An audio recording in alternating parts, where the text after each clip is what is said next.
Parang feeling nyo, ang bigat niya sa buhay, mga kapiksi. Mabigat kasama. Mabigat kasama. Parang nahihirapan kayo sa person nyo. Nahihirapan kayo makisama. And at the same time, nahihirapan kayo sa kanya. Pero, for some reason din, no, parang hindi nyo rin siya mahiwalayan kahit na alam nyo na, yung iba sa inyo alam nyo guys, yung mga kalokohan nitong person na to.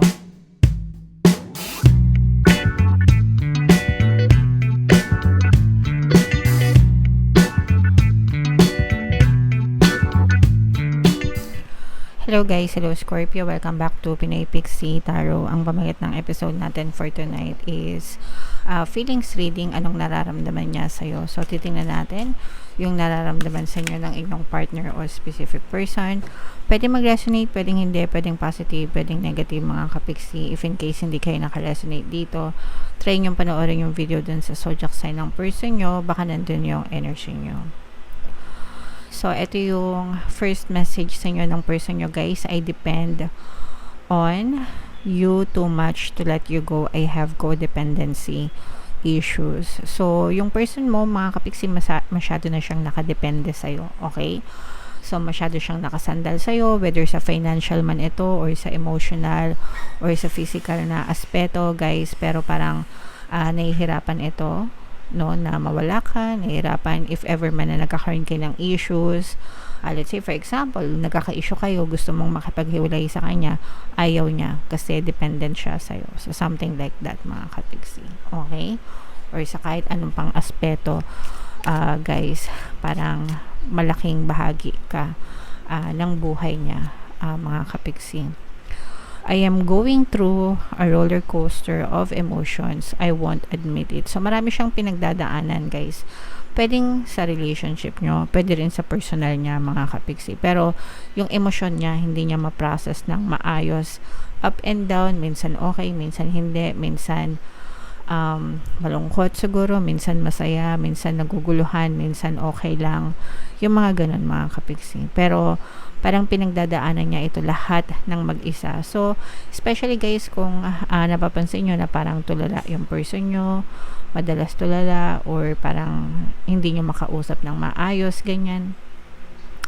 Tapos pagkukumustahin nyo, parang sasabihin niya sa'yo na wala lang. So, may mga pinagdadaanan yan, mga kapiksi. Hindi nyo lang alam, okay? Ayaw niyang aminin. Pwedeng ayaw niya rin kasing aminin sa sarili niya, kaya hindi niya rin maamin sa'yo. Or pwedeng nahihiya din kasi siya, guys, okay? I don't feel guilty for how I treated you. My ego is too big to care. So, mapagmalaki siya, mga kapiksi, kung paano kanya tinatrato. Sometimes sila na yung may kasalanan, pero sila pa yung mataas ang ihi, mapagmalaki, ma-pride, ma-ego, pero hindi nila yun aaminin, hindi sila mapagkukumbaba. May mga ganun talagang tao, guys, no? Ewan, ba't ganun sila? Comment down below, guys, sa mga nakaka-resonate. Pwedeng lahat yan mag-resonate, pwedeng yung iba lang, mga kapiksi. So, kung ano na lang yung maka-resonate sa inyo, guys, take that message, okay? Now, tingnan naman natin itong mga naka-influence sa love life nyo, mga kapiksi. We have mature woman. Feeling ko ikaw ito kung ikaw ay babae, mga kapiksi, okay? Pwedeng mas matanda ka sa kanya, or mas mature ka lang talaga mag-isip. Pwedeng ikaw yung nagdadala kasi nakadepende siya sa'yo, diba? So, pwedeng ikaw yung nagdadala sa kanya, ikaw yung nagdadala sa relasyon, mga kapiksi. Kaya kumbaga, kaya nagtatagal yung relationship nyo dahil sa inyo, guys. Okay? And then, we have True Gem. Feeling ko itong True Gem na to, ikaw pa rin to. Feeling ko, guys, ikaw pa rin to. Pwedeng True Gem yung trato niya sa'yo, mga kapiksi. Kasi nga, or parang para sa kanya, alam niya kung ano yung totoong value mo, kaya hindi kanya mapakawalan. Kasi alam niya na mawawalan siya ng malaking mawawalan siya ng bonggam-bongga, especially na may codependency issues siya, no? So, alam niya yung totoong halaga mo sa kanya, pero parang hindi naman niya pinapakita sa'yo na mahalaga ka. Pero alam niya kung ano yung mawawala sa kanya if ever man na magkahiwalay kayo or magkalayo kayo. So, may female energy dito. This can be your person, guys. Again, pwede magkabaligtad yung roles. Pwedeng he, she. Pwedeng she, yung relationship nyo, or he, mga kapiksi. Okay? So, fair male, guys, maputi, no? Malading-dong lantas, ganyan. Pero pwede rin ibang lahi. Guys, tisoy, ganyan. So, comment down below, mga kapiksi, if feeling nyo naka-resonate kayo dyan. So, tingnan natin, Scorpio, yung mga nararamdaman sa inyo ng person nyo. Shuffle ko to, guys. Habang sinashuffle ko to, panoorin nyo muna yung video natin regarding sa ating paano mag-manifest ng abundance video course. Kapiksi, sawa ka na ba sa mga struggles at hirap sa buhay mo? Masipag ka ba at masikap sa buhay ngunit hindi ka pa rin umaasenso? Ilang beses ka na bang nag-attempt mag-negosyo at mag-invest pero palagi ka pa rin nalulugi? Sa pagkakataon na ito ay maaaring may subconscious beliefs ka na nagiging balakid sa iyong pag-unlad at pagyaman. Introducing, paano mag-manifest ng abundance video course. Dito ay matututunan mo ma-overcome ang mga balakid mo para tuluyan ka ng umunlad, umasenso, sumagana, maging matagumpay, successful at maswerte sa iyong kabuhayan, pera, trabaho, negosyo sa labi at kaperahan ng bonggang-bongga. Dali, mag-send na ng email sa pinoypixie@gmail.com at simulan na ang iyong pagyaman ngayon. Alright, so sa lahat ng gusto mag-avail ng course, guys, meron tayong discount. Until September 30, magbibigay tayo ng 200 pesos, 500 pesos discount, guys. Kaya mag-avail na kayo. Sobrang ganda. And meron din tayong bagong course, mga kapiksi, paano mawala ang third party at magkaroon ng harmonious na relationship para mawala yung mga kabit ng mga jowa nyo. 20% discount yan until September 30, guys. Kaya i-avail nyo na. Sobrang ganda.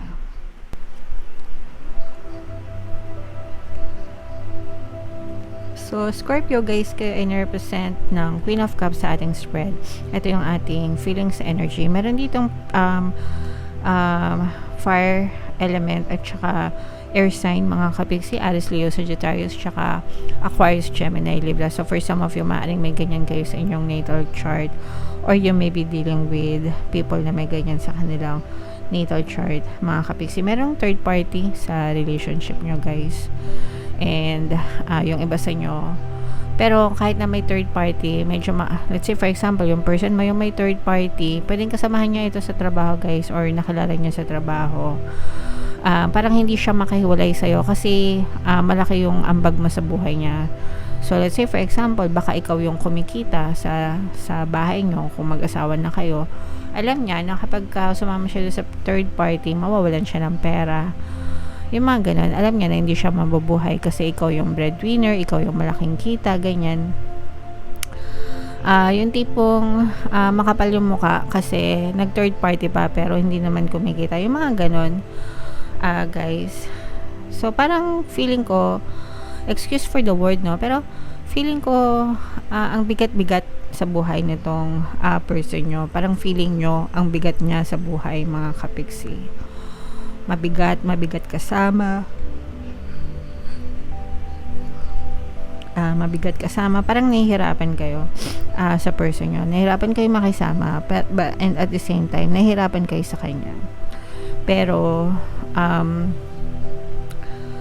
for some reason din, no, parang hindi nyo rin siya mahiwalayan kahit na alam nyo na, yung iba sa inyo alam nyo, guys, yung mga kalokohan nitong person na to. And umaabot kayo doon sa punto na na-stress kayo, hindi kayo makatulog, ganyan, kakaisip kung magbabago pa ba. Pwedeng ano din to, guys, parang nakasanayan na ng, kumbaga namulatan mo na sa ilang taon na pagsasama nyo, alam mo na paligero siya, alam mo na playboy siya, ganyan.